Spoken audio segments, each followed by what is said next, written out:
The humblers have been humbled over and over again.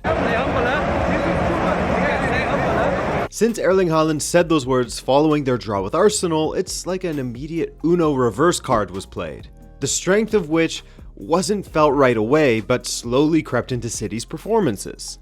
5 in a row. 4 consecutive defeats in the Premier League, 6 across all competitions, and winless in 7 matches.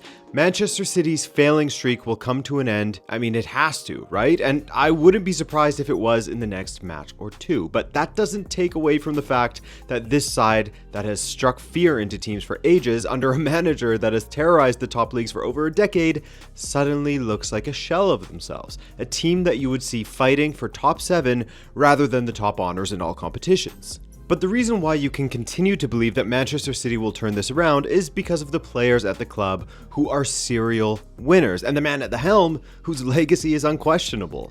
But this is a strange time. This video is a bit of a time capsule of a time when Guardiola looked rather normal, losing 4 league matches in a row for the first time in his career, where Manchester City looked like a bang average side, where their next match against Forest is worth debating as to how it will go, as they sit just 1 point ahead of them in the table.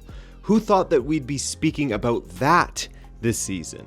This is a time where City's players are visibly rattled. Just look to Ruben Dias' post-match interview following Liverpool, where when questioned about what was wrong, he was defensive, saying things like, quote, "You know that you're talking to one of the players of one of the teams in the world that have won the most in recent years, so maybe have a think about that and be sure that we know how to deal with it." Now, the word crisis is thrown around pretty liberally. I mean, we've all done it. I'll put my hand up and say that as well. But crises are relative, and by Man City's standards, by Pep Guardiola's standards, this team is in crisis. So, what's up? Let's make sense of this in some very simple terms. Rodri is going to be out for a significant period of time. What makes him so special for Man City? Keeping a very, very famously small squad has seemed to have finally cost Pep Guardiola greatly. A lot of you may be laughing at that idea, but it's true. City's squad of first-team players is pretty thin. They are only a few injuries away from having to play Simpson Pusey or Wilson Esbrand in defense, and they have done.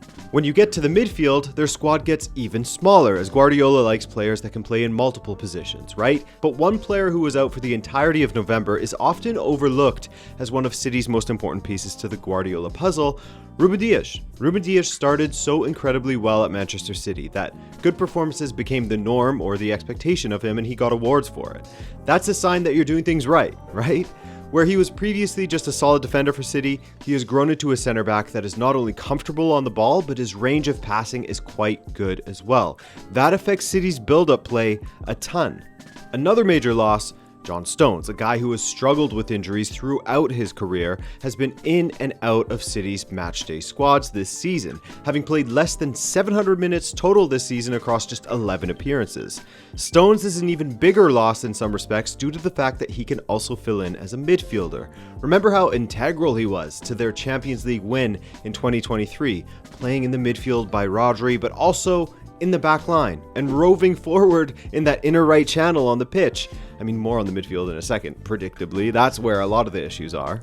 Oscar Bob was looking shiny and bright toward the end of last season and the start of this one, only for him to get a massive injury, a broken leg that would see him miss the entirety of the season thus far. I mean, bar the Community Shield, but you know. As of now, Guardiola has said that the medical team estimates that Bob will return in January or February of 2025. Kevin De Bruyne has played about the same amount as John Stones, 11 appearances, but even fewer minutes, with just 475 so far this season due to a niggling hamstring injury. Remember how much better City was when Haaland had a creative player like Kevin De Bruyne feeding him the ball. When he made his return around January, it was, of last season, they improved immediately in the attack. De Bruyne has been the assist leader at City basically throughout his time at the club, and so of course, not having him in the side has led to a completely blunt attack at times, an attack that lacks creativity, that is predictable, and makes it easy to mark Haaland out of matches. As good a goal scorer as he is, it is possible to mark him out. Now, the biggest hole that Guardiola hasn't been able to fix, that is threatening to swallow up their entire season, is that of the defensive midfield position. We all knew that Rodri would be a massive loss. We've all seen his undefeated stats over the last couple of years that he was with City.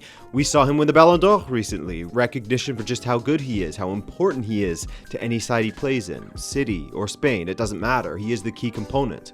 Well, with Spain, to be fair, they have some great players that play in that position, like Zubamendi, for example. Players that City would love to have as backup, for sure, right? Anyway, I think that when Rodri was injured, it didn't seem like Man City would struggle this much without him. Why? Well, their defensive frailties hadn't come to the fore yet. To be fair, some of them due to other players becoming injured as well, such as his replacement, Mateo Kovacic.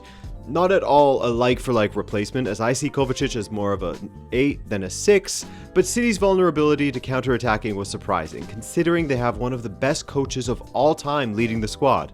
These injuries to key players, back to back to back, absolutely plays a role in the performance of Manchester City recently, but it's not the only reason why they've struggled. I want to hurt myself, yeah. Good night. It'll be okay. Now, this is where I have been disappointed in a sense. I know everyone will point to the fact that City have had injury issues that would be difficult for any old coach to deal with, really. But Guardiola just isn't any old coach.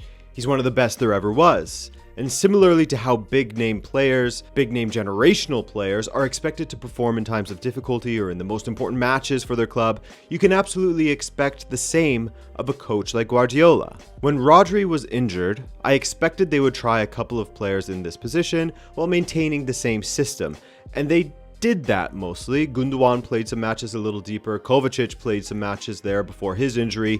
He's due back sometime toward the end of December, by the way. And in the immediate aftermath of Rodri getting injured, City were doing all right. They beat Watford, of course, drew Newcastle, then beat Slovan, Fulham, Wolves, Sparta, and Southampton. The 7 matches post-Rodri were nothing to be that worried about beyond maybe the uncomfortable wins over Fulham and Wolves. All matches that City was expected to win, and they did well in them. The first loss against Tottenham in the EFL Cup wasn't anything too alarming either. I mean, look at the lineup that Guardiola put out there, which is kind of the point in some sense, right? They were asking for it with that lineup. Gundogan as the lone soldier in front of the back line, an attack of youngsters playing in a stadium that is a house of horrors for them. Only one outcome there.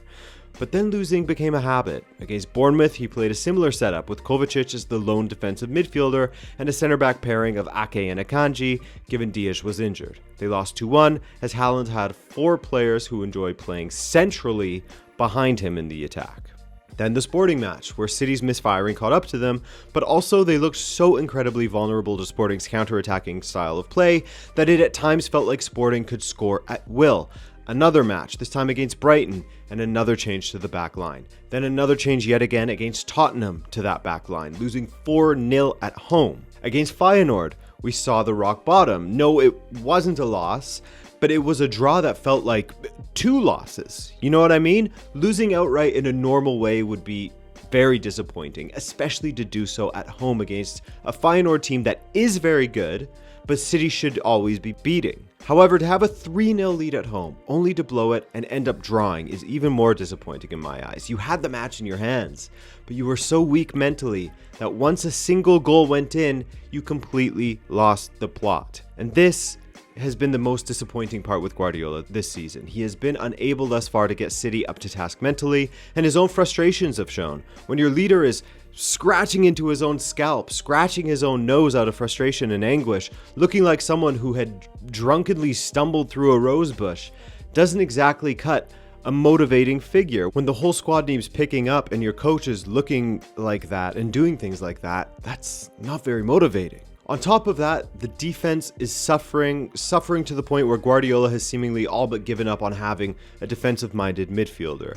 Against Liverpool and Feyenoord, he had central midfielders who prefer being further up the pitch in Gundogan and Bernardo. Yes, both have played deeper roles in their careers, but their natural instinct is to join the attack, to push up, help cause overloads, and contribute to the goals. They looked very, very vulnerable defensively because of this, and with Ruben Dias returning for his first action in about a month at Anfield, that's a recipe for disaster against a team like Liverpool. And when things aren't working and your team is low in confidence, I mean, it showed in their performance. That first half hour versus Liverpool was against a team who's confident and know how they want to play versus a team that has absolutely no confidence and doesn't seem to know their identity anymore. where the main issue was that he had two less than mobile deep-lying midfielders in Bernardo and Gundogan trying to sit back and defend against a dynamic, intense, and much younger and harder working midfield three of McAllister, Szoboszlai, and Gravenberch. They were completely overrun, especially in that first half, and failed to give the necessary cover to that back line. Then, with Matheus Nunes and Lewis playing wide, it all smacked of a manager that didn't have any answers, that was desperate and trying to make things happen with players that have no business succeeding in this setup against a team as well drilled and coherent as Liverpool are. So it's here where you can look at Pep and say that perhaps his practice of always wanting to have a very small squad is coming back to bite them. He has still tried to balance the team as an attacking threat. The thing is, they aren't at the moment, as their attack lacks creativity without Kevin De Bruyne in there. So putting all of your focus on the attack, or rather fielding so many attack-minded players, will result in this kind of catastrophe. It's the first domino knocking down the rest. The constant chopping and changing of formations and personnel in odd positions doesn't do anyone any favors, and Guardiola looking stressed out there doesn't inspire his squad either. When you couple that with the fact that City have a small squad and have had a rotating list of injuries to big players such as Stones, Ruben Dias, Rodri, Kevin De Bruyne, and even an experienced replacement like Kovacic, as well as something I didn't really talk a lot about, but the complete 180 in form from Phil Foden in comparison to last season, and it's easy to understand why they have struggled. Like I said, that first domino knocking down the rest. Another thing I've been starting to wonder with KDB, his minutes are so limited. Is there something else going on there? Are players starting to beef with Guardiola at a more frequent rate? There was certainly issues between Guardiola and Foden at the start of the season. You know, the player of the season last year couldn't get a game. And now we're seeing Grealish and KDB struggling to get minutes, despite both being healthy for some time now. Matheus Nunes being played ahead of Grealish is an interesting choice on that left flank. But the point is, there's no single aspect you can point to. It's the injuries that are even more dramatic when you couple that with Guardiola's preference to have a small squad. It's the loss of the players that allows City to play in one way and then failing to adapt to a new style without him. It's a lack of creativity in the attack, and for City, it's a bit of a crisis until they steady the ship again. Thanks as always for watching this video. I'm Adrian, and I'll see you in another one soon. Take care.